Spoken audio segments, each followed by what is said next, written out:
크리스천들의 배움의 정신에 대해서 같이 연구해 보겠습니다. 우리 크리스천들에게 있어서 학습이라고 하는 것은 일반적으로 생각할 때 사람들은 성경 지식을 늘리는 것이 아닌가 이렇게 생각하는데요.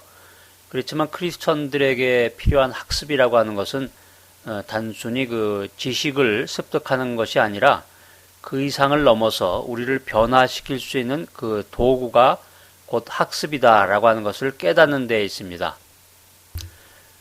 우리들이 살아가면서 오랜 동안 경건하고 신실한 신앙생활을 했지만 진정한 자유와 기쁨이 없었던 이유는 그 학습의 부재에 따른 그 진리를 발견하지 못했다는 것에 원인이 있다는 것이죠.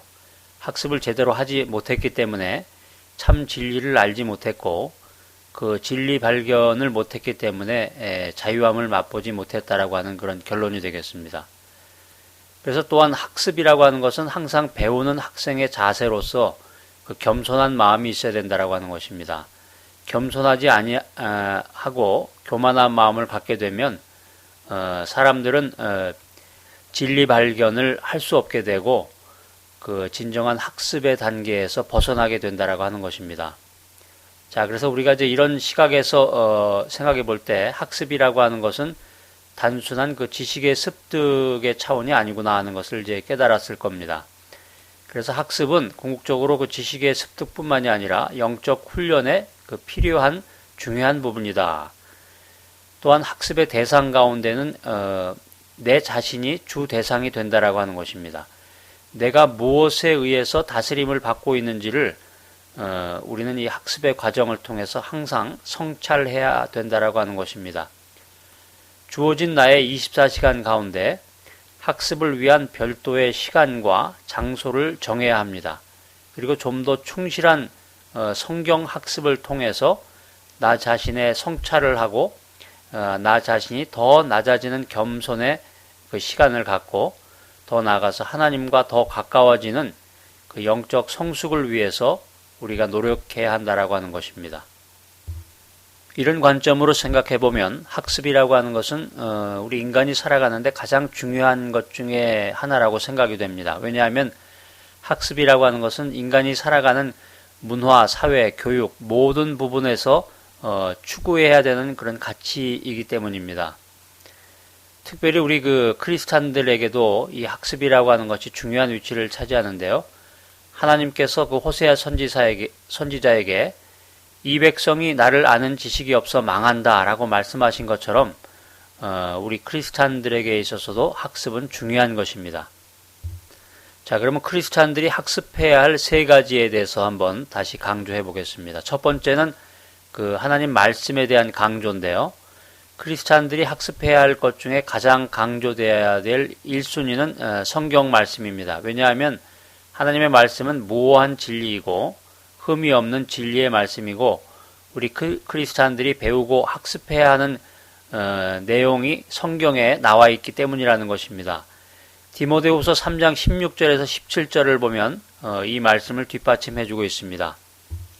모든 성경은 하나님의 감동으로 된 것으로 교훈과 책망과 바르게 함과 의로 교육하기에 유익하니 이는 하나님의 사람으로 온전케 하며 모든 선한 일을 행하기에 온전케 하려 함이니라. 이미 앞에서 말했듯이 이스라엘 백성이 망한 이유가 하나님을 아는 지식, 하나님의 말씀의 학습 부재로 망했다라고 성경 말씀은 우리들에게 도전하고 있습니다. 그렇기 때문에 우리가 가장 먼저 학습해야 되는 것이 성경 말씀이다라고 하는 것이죠. 하나님의 말씀에 굳건히 선 사람은, 다시 말해서 하나님의 말씀으로 학습된 사람은 하나님께서 은혜를 주시고 승리를 주실 것이라고 확신합니다. 한 걸음 더 나가서 우리 크리스찬들이 성경을 학습하는 데 있어서는 그 방법론을 배워야 됩니다. 성경을 읽고 배움에 있어서 성경 저자의 그 생각, 그 의도를 학습하는 것이 우선순위다 라는 것을 우리들이 알아야 되겠고요. 자, 그 다음에 이제 영성의 강조 부분을 생각해 볼 텐데요. 우리가 영성이라고 할 때 되게 감성적인 그런 생각만 가지고 우리가 이해하는 경향이 있는데 영성은 감성적인 생각이 아닌가. 그렇지만 우리는 지성의 영성 부분도 또한 강조해야 된다라고 하는 것입니다. 영성이라고 하는 것은 지정의가 그 인간의 인격체를 얘기하는 지정의가 포함된 경건한 삶을 의미한다고 할 수 있겠는데요.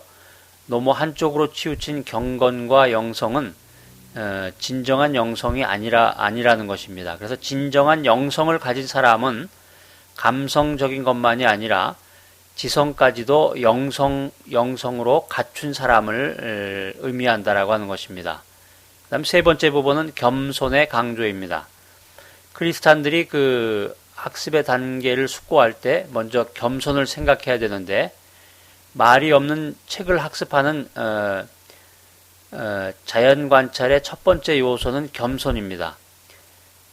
또한 우리 자신을 학습해야 한다는 부분에서도 크리스찬은 나 자신을 겸손한 마음으로 바라보고 접근해야 되겠습니다.